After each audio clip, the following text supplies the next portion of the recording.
My mother canceled my hotel room while my plane was still in the air. She knew I had to present the biggest project of my career the next morning, and nearly every hotel in Chicago was full. Her last message said, "Sign the family agreement, and I'll find you somewhere to sleep." 3 minutes after my call, the digital key to her presidential suite stopped working. But when the plane landed, I discovered the room was not what she truly wanted to take. My name is Maya Caldwell. I was 31 when I flew from Baltimore to Chicago for the National Social Impact Leadership Summit, carrying a suit, a laptop, and 18 months of work. At 11 the next morning, I would present the Open Door Initiative to the Northbridge Civic Foundation. Open Door matched first-generation college graduates with mentors who offered measurable development plans, sponsorship pathways, and safeguards against abuses of power. Northbridge was not offering a magical check. It proposed a 2-year pilot and 6 months of due diligence. Funding would arrive in stages if we met clear targets. Success would let me hire my first staff, strengthen data protections, and expand into 3 cities. I had paid for the flight, summit registration, hotel, and legal fees myself. That mattered because my mother described every opportunity in my life as something she had bought for me. As the plane descended through gray clouds, a message arrived through the onboard Wi-Fi. "Mom, I moved your reservation into the family room block. Sienna and Evan need the suite for partner meetings. You can stay near the airport." Another message followed. "Do not turn this into a scene at the summit." Then came a PDF titled Caldwell Family Collaboration and Expansion Agreement. If I signed before 7, she would arrange a room. I opened the hotel app. My reservation was gone. My name had vanished from the itinerary, and part of my loyalty balance had been applied to a suite under my mother's profile. At first, I could not understand how she had done it. Then I remembered. When I worked for Caldwell Leadership Partners, my hotel profile had been linked to its corporate travel account. My mother's office booked conferences and changed flights after resigning. I changed my passwords, but never checked whether the old corporate access remained. That hurt more than losing the room. My mother had not broken down a door. She had used one I once opened for her, when I still believed family would never turn trust into leverage. My thumb hovered over her name. The old reflex rose. Call, explain carefully, find the right words, make her understand why this mattered. But she already understood. Instead, I captured every message, downloaded the account activity, and forwarded everything to an email my family could not access. Then I called Rachel Kim, Rachel, my closest college friend, directed risk governance for the hospitality group, managing the Summit Hotel. She listened quietly. "I can't touch the reservation myself," she said. "We're friends. If I decide, your mother can claim you used a personal connection. So I'm stranded? No, I'm declaring the conflict and transferring you to the independent fraud team. You don't need a favor, Maya. You need a process clean enough that no one can turn truth into a story about influence." She remained on the line while I verified my identity, denied authorizing the transfer, and requested preservation of all records. 3 minutes later, the hotel placed the suite transaction on hold. Online check-in was disabled. Its digital keys were suspended pending review. My phone lit with Sienna's live stream. She stood outside the presidential suite, smiling at the camera. Evan held champagne behind her. "Welcome to the room where tomorrow's biggest decisions will happen," she said. She raised her phone to the lock. The light flashed red. "Digital key unavailable. Please contact the front desk." Sienna's smile vanished before the live stream ended. A new message arrived from my mother. You have just made a very serious mistake. At the time, I thought she meant the room. I had no idea that locking one digital door had opened a more dangerous one behind it.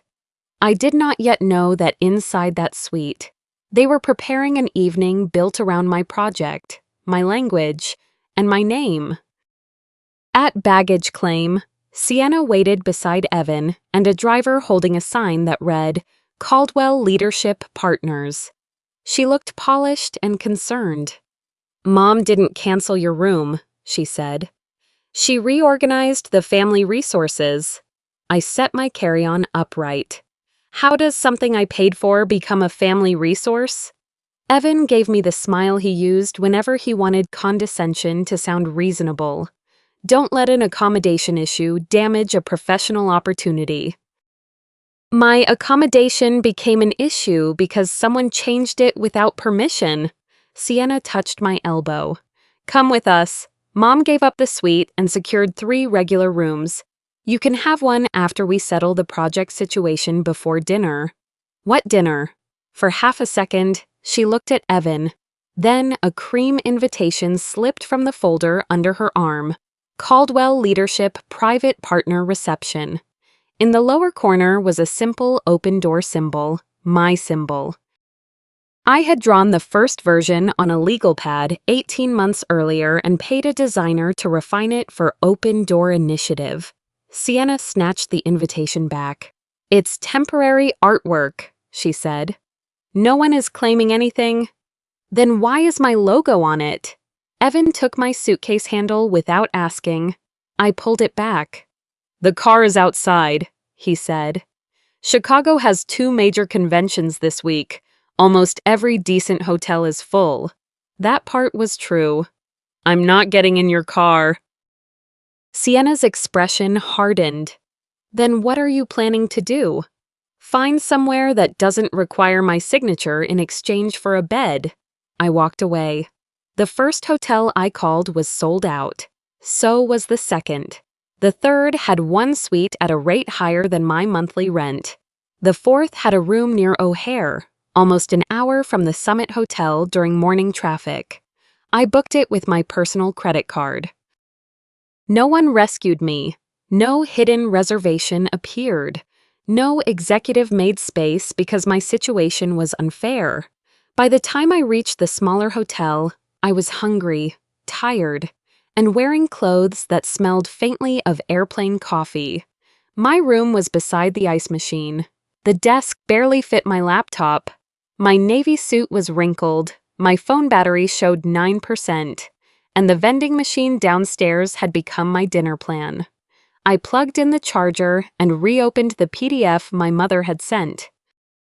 The first page described the proposed merger as a natural step to preserve consistency within the Caldwell family brand. I read that sentence 3 times. Not the company, not the work. The family brand. I had not finished the agreement when Rachel called.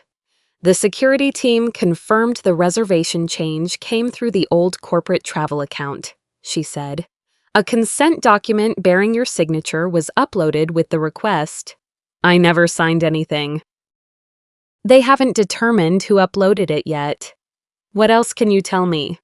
The suite was held using a sponsor code connected to Northbridge. I sat straighter. Northbridge's code? Yes, that is all I'm authorized to share. Call your lawyer. My attorney, Leah Morgan, answered on the second ring.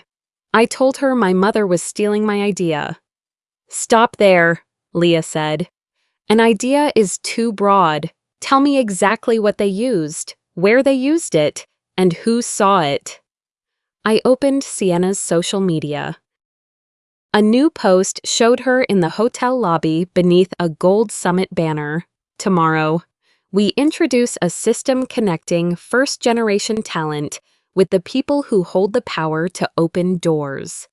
The wording was almost identical to the introduction in the proposal I had sent Northbridge 9 months earlier, 6 months ago.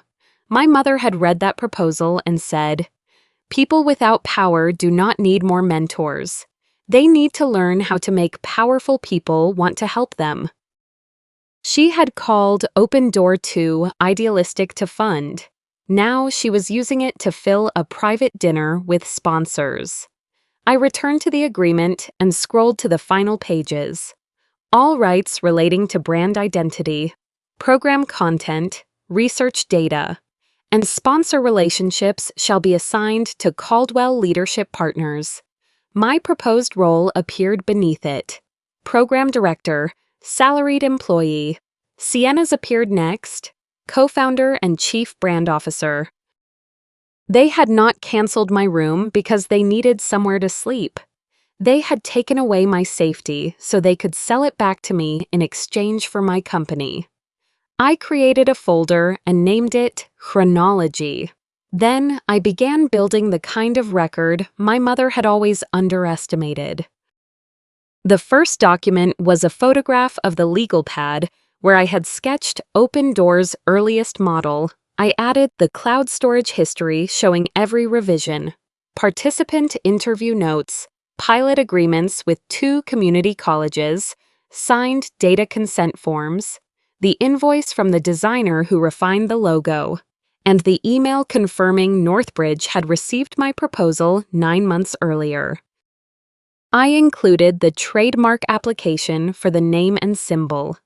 My mother's messages calling the project unrealistic. Sienna's post using language and imagery nearly identical to mine. And the transfer agreement Eleanor had sent that afternoon.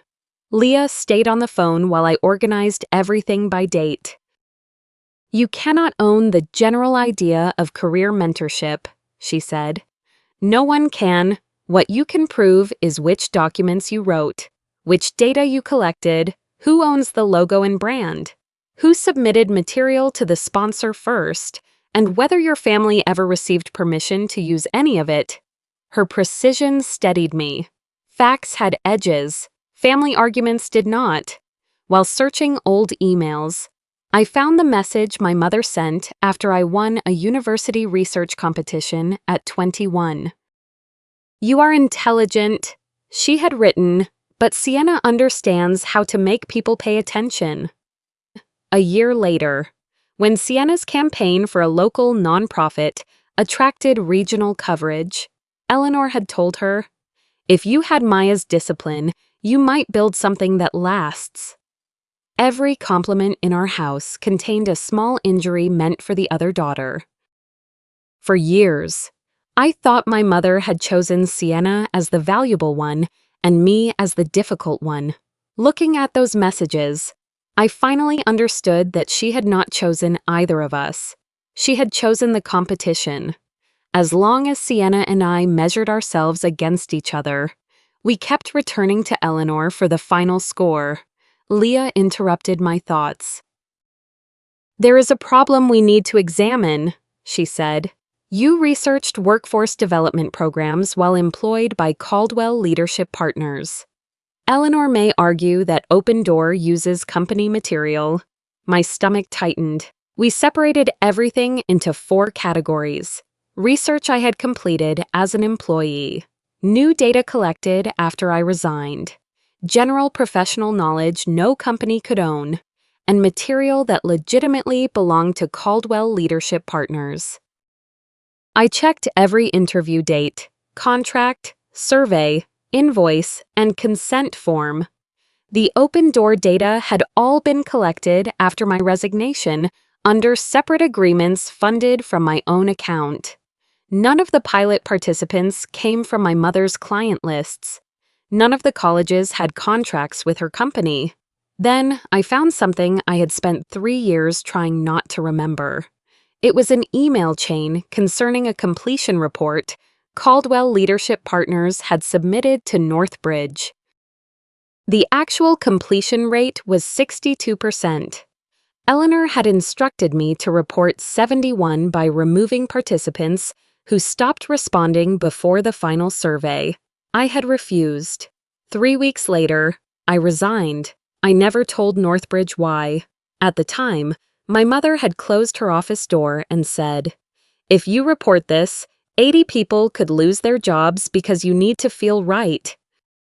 I had been 28, ashamed that telling the truth might hurt people who had done nothing wrong. So I stayed silent and let everyone describe my departure as a disagreement about leadership style.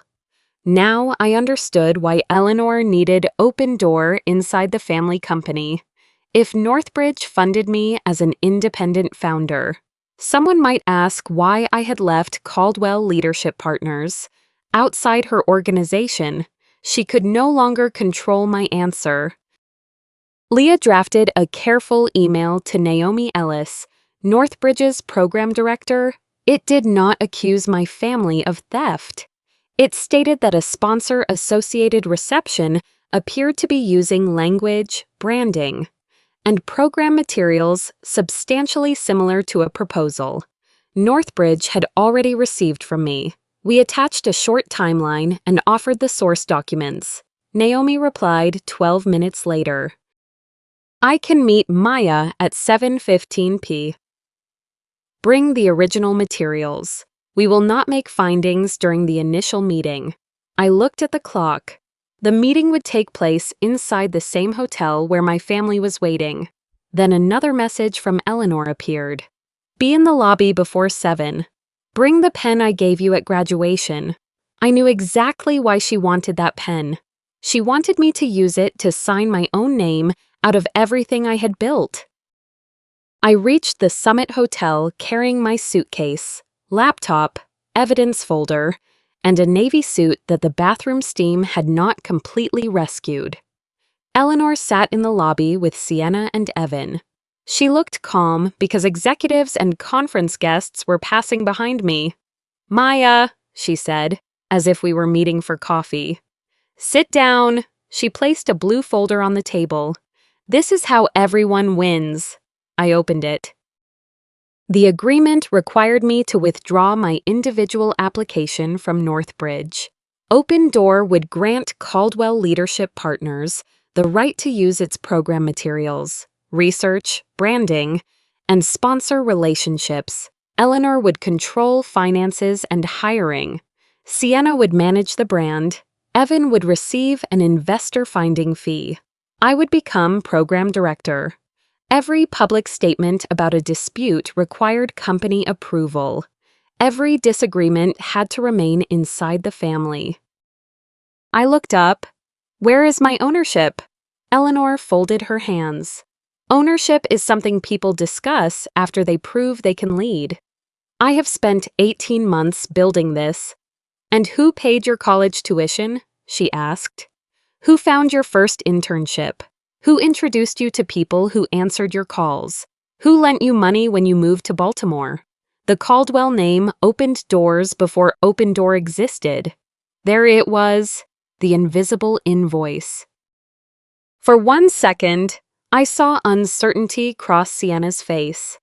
Evan recovered first and told her the hotel would fix everything. Eleanor never looked at either of them. Her attention stayed on me. Not with anger, but with calculation, as though she were estimating how much pressure remained before I became useful again. Every gift had been recorded. Every introduction had collected interest. Nothing had ever been given without becoming evidence that my future belonged partly to her. I lifted my phone and photographed the assignment clauses. Stop that, Eleanor said. Now I know what the room was supposed to buy. Sienna glanced toward the elevators. Evan stared at his screen. My mother lowered her voice. If you walk into that meeting, I will have to tell Northbridge that your data belongs to my company. The old version of me would have explained everything. She would have listed the interview dates, college agreements, consent forms, and invoices until Eleanor finally admitted she understood. But my mother already understood. Explanation had never been the missing ingredient. Then you should prepare the documents that prove it, I said. An elevator opened behind me. Eleanor's expression tightened. You have 10 minutes to decide. I stepped inside with my suitcase. No, I said as the doors began closing. You have 10 minutes before they learn what this dinner was built on. At 7:15, I entered a private conference room upstairs. Naomi Ellis sat beside Northbridge's legal counsel, its ethics coordinator, and a representative from Summit Event Management. No one greeted me as a victim. No one promised to believe me. That helped. I presented the chronology first, the earliest open-door notes, cloud revision history, pilot agreements, data permissions, logo invoice, trademark filing, and Northbridge's receipt of my proposal 9 months earlier. Then I showed them the blue agreement. I added screenshots of Sienna's post, the invitation carrying my logo, the sponsor code connected to the suite, and the hotel notice stating that a document bearing my signature had been submitted without authorization. Naomi read quietly, carefully. Are you asking Northbridge to determine ownership tonight? She asked. No, I am asking you not to let your name, guests, or sponsor resources be used while the underlying facts are disputed. The legal counsel asked whether I had ever authorized Caldwell Leadership Partners to distribute these materials. No. Have you agreed to withdraw your application? No. The room remained silent while they reviewed the dates. Finally, Naomi closed the folder. We are not making a finding tonight, she said. We are taking temporary measures to protect the review process. Northbridge suspended the private dinner, removed its name from the reception, instructed foundation guests not to attend, and froze Caldwell Leadership Partners' sponsor code access. My presentation remained scheduled because my application had been submitted and accepted independently. When I left the room, the reception had disappeared from the Summit app. Eleanor's session was still listed, Trust, the Currency of Ethical Leadership. Beneath her name, a smaller line had appeared. Schedule under review. I slept for less than 4 hours. By the time I left the airport hotel, the sky was still dark. I took a shuttle to the train, then a ride share from the station to the Summit Hotel because morning traffic had already begun to thicken. Across the lobby, a screen still advertised Eleanor's panel, Trust, the Currency of Ethical Leadership. Her portrait appeared beside a quote about transparency. I looked away before anger could use the energy I needed that morning. In a quiet corner near the conference rooms, I opened my laptop and practiced the first 5 minutes of my presentation. Halfway through the pilot results, I forgot a number I had known for months. My hand trembled around the paper cup. I stopped, drank water, and looked at my notes. The sabotage had worked, at least partly. I was tired. I was angry. My body understood the danger even when my mind wanted to behave as though nothing could touch me. I wrote one sentence across the top of my speaking notes. I am tired. That does not mean I am wrong. At 8:40, Naomi called. Eleanor had not confronted me in the lobby or demanded an audience. She had chosen something more effective. She had filed a formal complaint with Northbridge. The complaint alleged that Open Door used data owned by Caldwell Leadership Partners, that my organization was only a separated version of an internal company program, that I had violated a confidentiality agreement, and that the family conflict demonstrated poor judgment and weak governance. If Northbridge found the claims credible, my presentation could be postponed. Naomi gave me until 10:30 to document the source of every dataset in my proposal. Leah joined me by video while I worked through each file: collection dates, partner contracts, data ownership clauses, consent forms, invoices, payment accounts, and revision histories. Then we found the detail that frightened me. One Open Door survey used a structure similar to a questionnaire I had seen at my mother's company. I could have omitted it and hoped no one noticed. Instead, I marked it clearly. The sequence of questions was common in workforce development research. The wording had been rewritten. Every participant was new. I had hired an independent evaluation specialist to review the form, and no former client records or company data had been used. "Leave that explanation in," Leah said. "A record that admits its weak point is more credible than one pretending none exists." While we worked, Sienna posted another video. "Real leaders adapt when other people create chaos," she told the camera behind her. Hotel employees were removing the reception sign from a table. A viewer captured the moment before Sienna deleted the video. I did not repost it. I did not send it to reporters or summit guests. I saved it in the evidence folder at 10:12.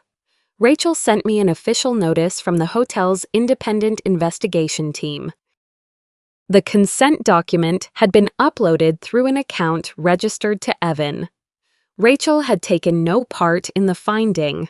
The matter had been assigned to an investigator outside her reporting line, and the system had preserved the login address, upload time, and document history. A second attachment contained an email chain Evan had supplied after realizing his account was involved.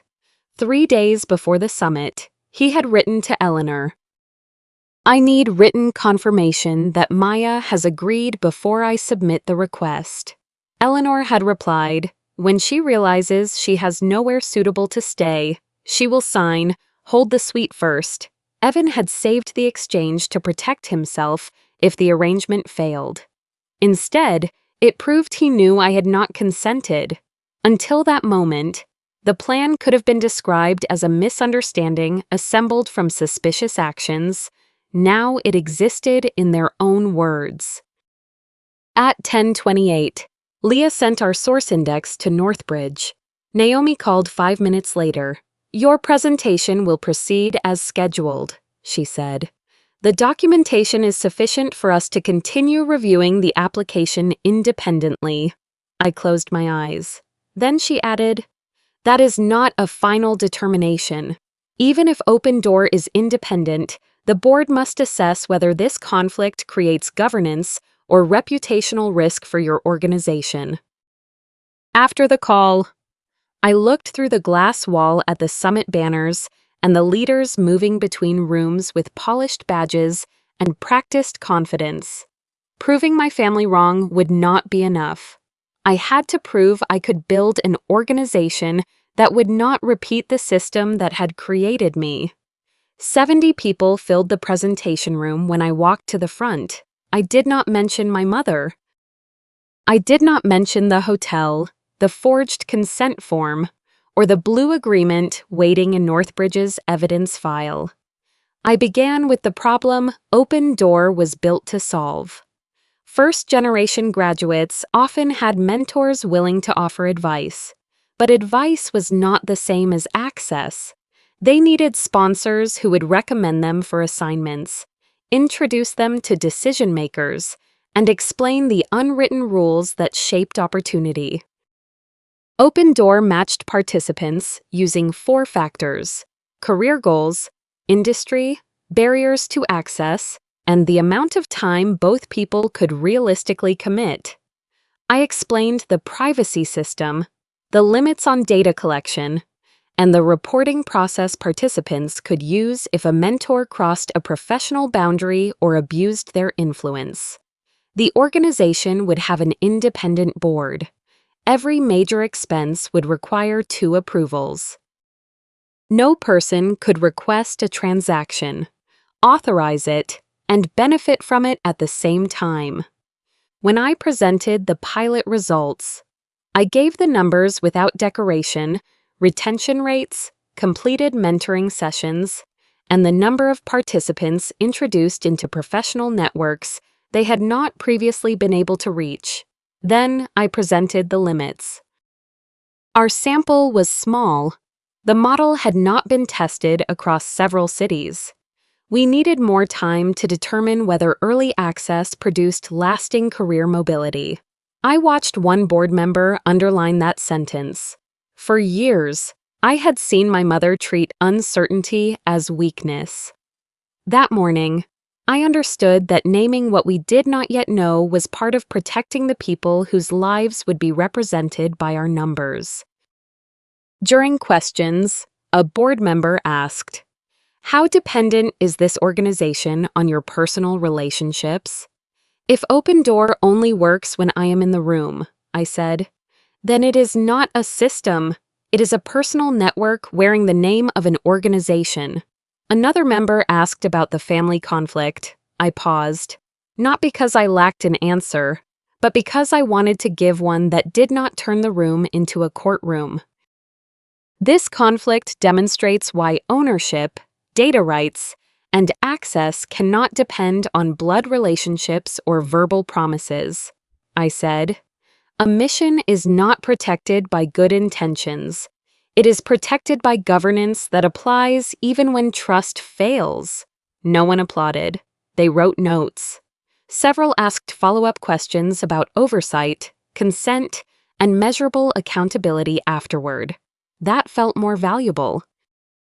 While I spoke, Leah met Sienna in a conference corridor and showed her the complete internal agreement Evan had provided. The title co-founder appeared beside Sienna's name, but the document granted her no equity. Eleanor could remove her at any time. Every branding asset belonged to Caldwell Leadership Partners. Evan would receive a consulting fee if the Northbridge funding transferred. Sienna's only guaranteed contribution was the use of her image and audience for promotion. She confronted Eleanor before my presentation ended. "We will settle ownership once the project is stable," my mother told her. It was the same promise she had made me. Sienna finally understood that Eleanor had not chosen her instead of me. She had offered Sienna a title because the title could be used to pressure me. Neither daughter was meant to own anything that Eleanor could control herself. After the presentation, Northbridge convened a closed conflict review. The room included Naomi, the foundation's attorney, its ethics coordinator, Leah, one board member who had not participated in evaluating my application, Eleanor, and me. Eleanor insisted that Sienna attend as a co-founder. Sienna entered several minutes later and sat at the far end of the table. The attorney placed the agreement in front of her.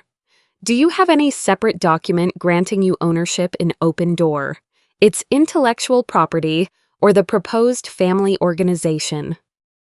Sienna looked at Eleanor. My mother did not answer for her.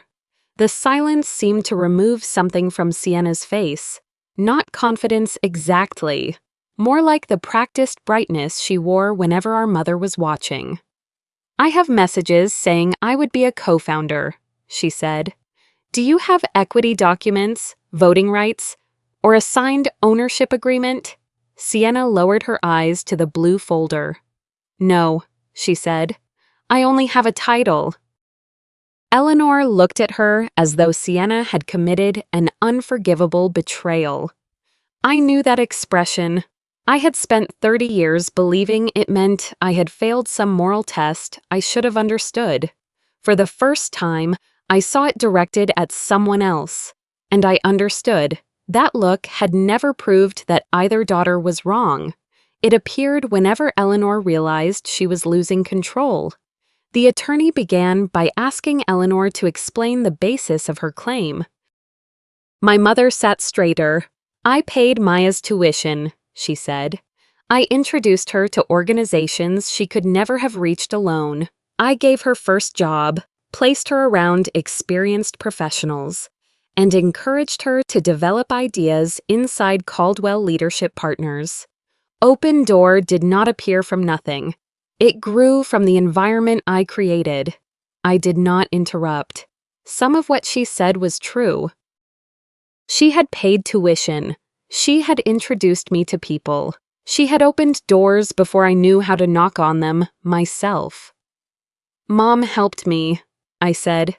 "I am grateful for that." Her shoulders softened, as though she believed gratitude was the first step toward surrender.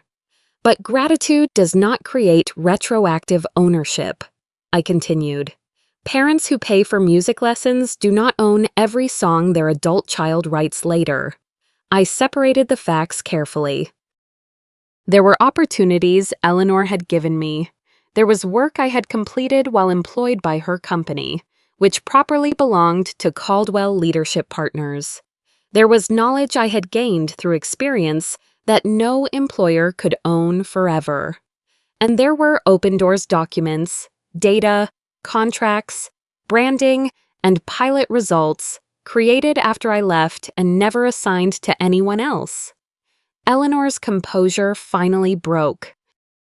"You speak as if everything was easy for me," she said. "My father made me read my class ranking every Sunday. If I placed second, he asked who placed first. I learned early that no one rewards softness." The room stayed quiet. "And you decided Sienna and I had to grow up in the same competition?" I asked. "It made me successful." I looked at her without raising my voice. "It made you unable to love someone unless they helped you win." I did not say it to humiliate her. I said it because, for once, the truth did not need to be softened to protect the person who had created it. Northbridge's attorney returned us to the documents. Evan had been asked to join by video. He appeared from another room in the hotel, pale and defensive. "Eleanor told me Maya had agreed," he said. "I relied on information from the company's chief executive." The attorney displayed the email chain. Evan had asked whether he needed Maya's real signature before submitting the hotel request. Eleanor had replied that Maya would sign when she realized she had nowhere suitable to stay. The message proved three things. Evan knew I had not consented. Eleanor knew I had not signed. And the loss of my room was meant to force acceptance of the agreement. "I was following instructions," Evan said. "Then why did you ask whether a real signature was required?" the attorney replied. Evan looked away. He had no answer. Sienna admitted she knew our mother planned to pressure me into joining the family organization. She insisted she had not known my signature would be copied. "You may not have known everything," I said, "but you knew my consent did not exist." "Mom lied to me too," she said. "I know, but her lying to you does not erase the fact that you helped her lie to me," Naomi announced Northbridge's temporary findings. The foundation would not decide who owned the general concept of professional mentorship. It did determine that the documents, research data, logo, and application materials I had submitted could not be used by Caldwell Leadership Partners without authorization. Open Door would advance to an independent due diligence review. Eleanor's advisory role was suspended. Northbridge would review its existing contracts with her company and refer the misuse of its sponsor code to legal counsel. The decisions were procedural, not theatrical. No one applauded. No one declared a final winner. No one in the room celebrated. The silence made the consequences feel heavier than applause. Because every decision now had a written record. Eleanor stood. "Maya, come with me," Naomi answered before I could. "Maya is not required to leave." My mother waited. For most of my life, that pause had been enough. I would have followed her into a hallway, lowered my voice, and tried to repair whatever she said I had broken. This time, I remained seated. Eleanor looked at me, then at Sienna, as if one of us might restore the old order. Neither of us moved. My mother gathered her papers and left the room alone. The consequences did not arrive all at once. After the summit, I returned to Baltimore with my presentation notes, the blue agreement, and a body that still expected my phone to vibrate every few minutes. My apartment felt unusually quiet after 2 days of conference halls, legal language, and controlled voices. I unpacked slowly. The wrinkled suit went over a chair. The graduation pen remained inside my bag. I could not yet decide whether keeping it was sentiment, habit, or another form of permission I had never withdrawn.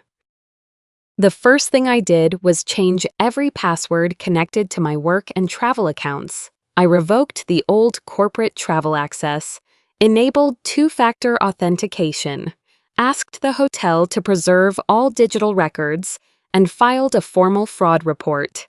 I did not demand that anyone be arrested. Leah advised me to document what had happened, protect the evidence, and let the proper authorities determine whether the conduct belonged in a civil case, a criminal complaint, or both. 3 days later, Teresa Alvarez called. Teresa had supervised me during my first years at Caldwell Leadership Partners. She was careful, patient, and one of the few people there who had never treated my mother's approval as proof of truth. "Northbridge has paused 2 contracts," she said. "My team may lose their jobs." I closed my eyes. Teresa did not ask me to lie. She was too honest for that. She only said, "If you explained that this was mainly a family misunderstanding, maybe they would give us more time." After the call, I opened an email to Naomi. "I do not want this situation to affect employees who had no role in it." I typed. Then I stopped. I had written almost the same sentence 3 years earlier when I decided not to report the altered completion figures. The pattern became painfully clear. Eleanor created the problem. Innocent employees faced consequences. I felt responsible for making the truth smaller. My mother escaped accountability. The system survived long enough to repeat itself. I deleted the sentence. Then I wrote, "I will answer every question honestly. I am not asking Northbridge to punish the company, but I cannot describe a false authorization and the unauthorized use of program materials as a family misunderstanding. I also proposed practical protections. Existing services should not stop without warning.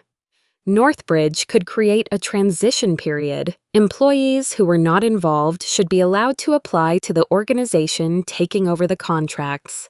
Teresa should be interviewed separately from Eleanor. My mother should have no authority over the transfer process. Compassion did not require me to erase facts. The proposal did not guarantee anyone would be protected. It only separated mercy from concealment. I could ask Northbridge to reduce harm without asking it to ignore evidence. That distinction felt small on the screen, but it was the boundary I had failed to draw before for everyone involved. Later that evening, Sienna called. Evan had moved out of their apartment and ended the engagement.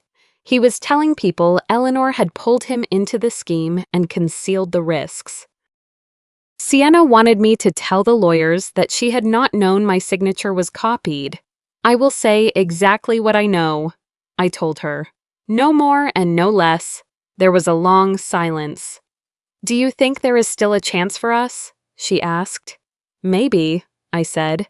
"But that chance cannot begin with me helping you avoid consequences. It begins with you telling the truth about your part." After we hung up, my mother's messages began arriving. "You are destroying the company. If employees lose their jobs, that is on you. Sienna lost her engagement because of you. My father would be ashamed if he were alive. This family will never be the same." I did not answer. I saved each message to the evidence folder, then muted her notifications for 30 days. For most of my life, I believed strength meant finding the perfect response. I thought silence made me weak, cruel, or ungrateful. That night, I understood something else. My strongest action was not a better argument. It was refusing to give my mother immediate access to my fear, guilt, and need to repair her anger. I put the phone face down, turned off the light, and waited for the familiar panic. It came, but it did not stay. For the first time in my life, I slept through an entire night while my mother was angry with me. The next morning, the world was still there. 3 months later, the hotel investigation reached its findings. The old corporate travel account had been used to alter my reservation. Evan had uploaded the consent document bearing my name.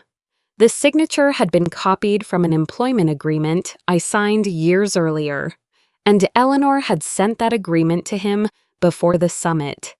The transfer request had never been approved by me. The consequences were serious, but they were not cinematic. No one was arrested in a hotel lobby. No police cars appeared outside the conference center. Caldwell Leadership Partners was suspended from the hospitality group's sponsor program. Eleanor and Evan lost access to its corporate events. The file was forwarded to the company's insurer and the appropriate authorities for further review. Northbridge conducted a separate examination limited to its own contracts with my mother's firm. The auditors found that several completion rates had been rounded upward. Negative participant feedback had been removed from summary reports, and one expense had been placed in the wrong category. They did not find that every program was fraudulent. Some employees had done honest work. Some participants had received real help. That distinction mattered. Northbridge terminated 2 contracts and required partial repayment. Existing services were transferred gradually instead of being stopped overnight. Several employees were hired by the organizations taking over the programs, including Teresa. Caldwell Leadership Partners survived, but in a smaller form.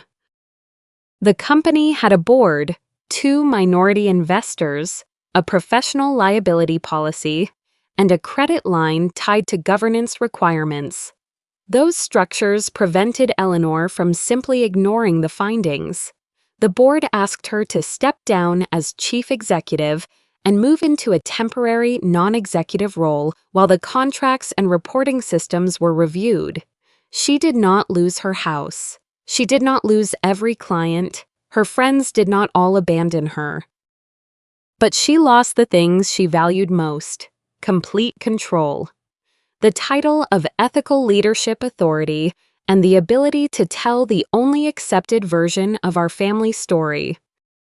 The review also forced me to accept that accountability was not the same as destruction. My mother's company could become smaller without every innocent person being punished. Her consequences did not need to satisfy an audience to be real. They only needed to remove the protection that status, family loyalty, and polished language had given her for years. That was enough for me. Open Door did not receive full funding immediately. Northbridge placed us into a 6-month due diligence program. We had to establish an independent board, separate financial approval from daily operations, verify our data rights, meet performance targets in 2 new cities, and report both successes and failures. The first month, I lost a potential partner because I refused to weaken our privacy standards. The second month, our matching system failed during a scheduled enrollment period and paired several participants incorrectly.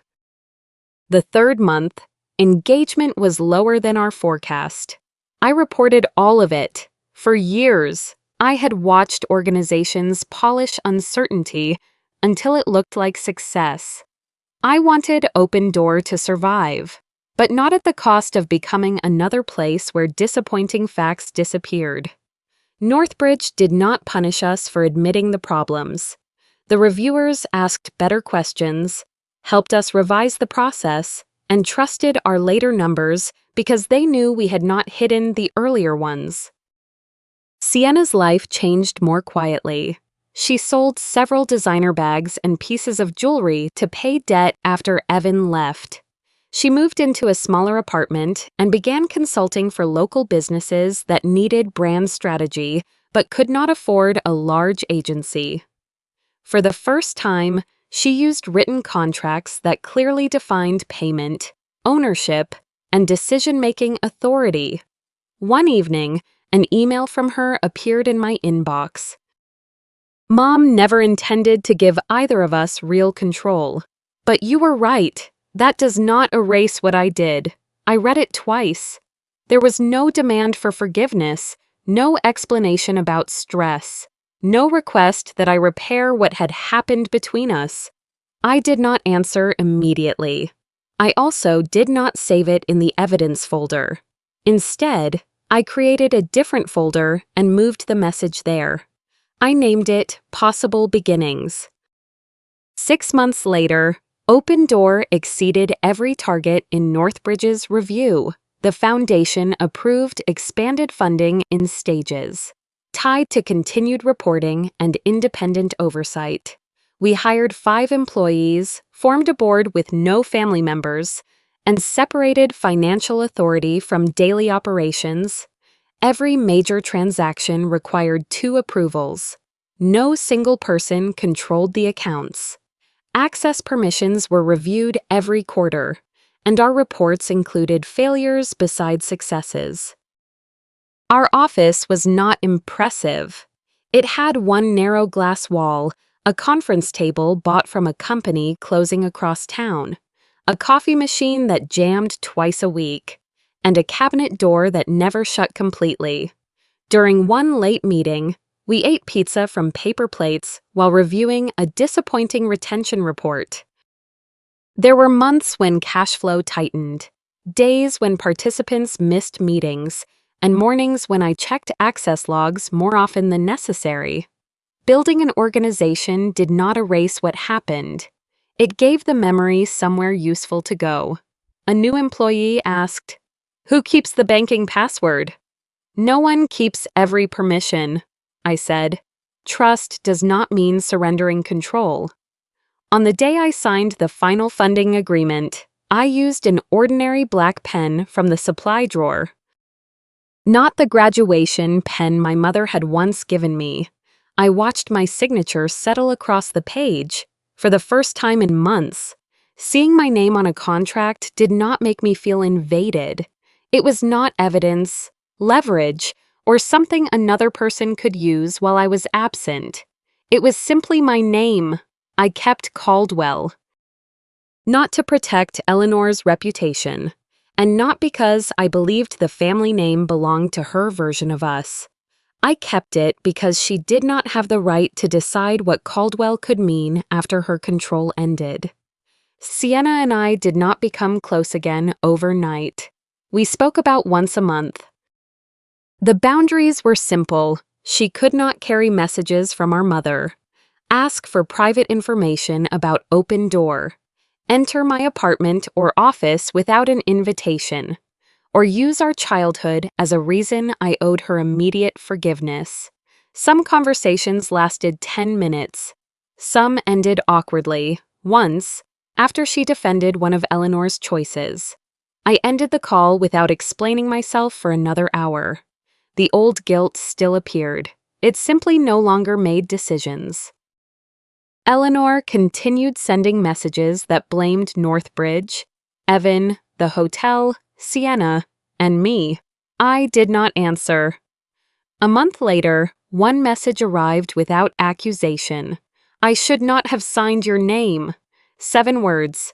It did not mention the hotel room, the project, Sienna, the altered reports, or the years she had trained us to compete for her approval. I did not treat it as a complete apology. But it was the first time my mother named even one part of what she had done without calling it support, strategy, or love. I saved the message. I did not delete the evidence. And I did not publish it to humiliate her. For years, I believed healing would be the day I could look at my mother and feel no pain. Later, I understood that healing was not the absence of pain. It was the moment pain no longer decided who received a key. Forgiveness and documentation can exist together. One belongs to the heart, the other protects the door. If someone in your family admitted using your name, but still refused responsibility for everything that followed, would you offer another chance or keep your distance? Share your answer in the comments. And if you believe setting boundaries does not make us cruel, subscribe for more stories about truth, dignity, and the difficult work of finding our way back to ourselves.